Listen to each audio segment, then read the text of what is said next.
YouTube, I'm back to talk about Women in Translation Month. If you don't know, Women in Translation Month is a month that takes place during August. It's an event. I will leave all the links and everything to the organisers and the hashtags in the description. And basically we read women who have been translated. So it's a great time to kind of broaden your reading horizons if, like me, you are freaking terrible at reading translated fiction. Not even sure why. I always thought I was quite good at pushing my boundaries with reading, because I guess I avoided the whole thing where everyone was having to read more women because they didn't read enough women, because I've always gravitated towards women authors. So my reading's always been like a 60-40, 70-30 split in favour of women writers.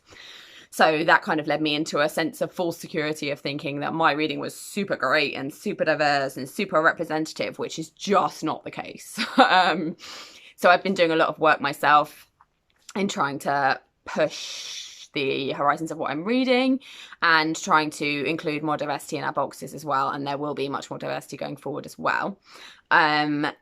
So yeah, that's something that I'm addressing personally. And I just wanted to make a little video for Women in Translation Month with a few books that I have pulled off my TBR for female authors who have been translated. So yeah, there are a couple of books in here that I went back and forth on including because they were previous Ninja Book Club picks, but they were during a period towards the end before we went on hiatus where I was going through some personal stuff, and there were a couple of months I didn't finish the books. So I don't know if the reason I didn't finish them is because of some kind of block I have against translated fiction. I really hope not. Or whether it is just that I was going through a crappy time and not really reading much at all. And I don't think we actually had debates about either of these titles. So if you read them when we were doing it, or you've read them outside of that and you want to tell me what you thought about them, I would really love to hear. So the two that we picked for book club that I never finished are The Wind That Lays Waste by Selva Almada, published by Charco Press. It's about, so I read most of this actually. I'm going to finish it because it was really good. But it's about a evangelistic preacher and his daughter who are traveling across Argentina, and then their car breaks down and they kind of get into a conversation with the mechanic and his apprentice about various things. And it's really well written. It's really cool.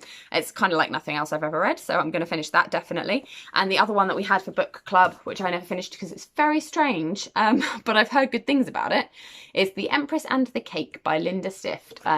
Translated by Jamie Bullock. And that's published by Perrine Press. And this is like very, I'm just throwing books around now. This is very surrealist kind of story. I read some of this as well, and I just wasn't in the right frame of mind for it. But I would love to hear what you thought about it if you've read it.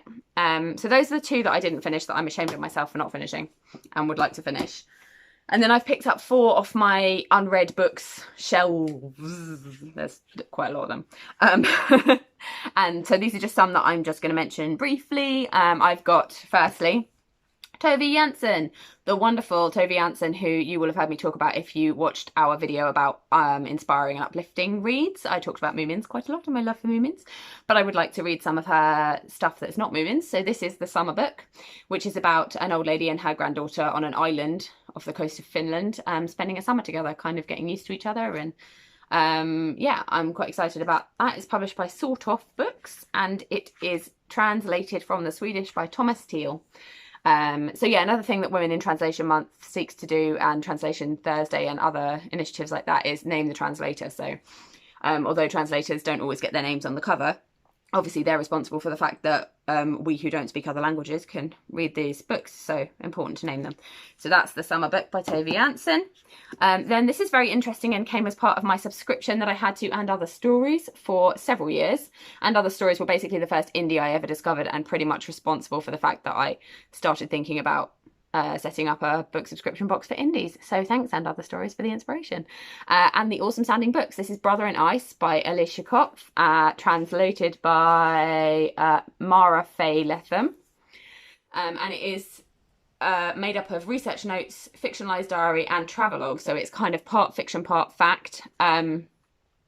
And it uses, I'm just going to read you the little blurb bit for here. It says, uses the stories of polar exploration to make sense of the protagonist's own concerns as she comes of age as an artist, a daughter and a sister to an autistic brother. Conceptually and emotionally compelling, it advances fearlessly into the frozen emotional lacunae of difficult family relationships. So yeah, that sounds fascinating to me. I also am trying to read more books with neurodiverse characters or written by neurodiverse people.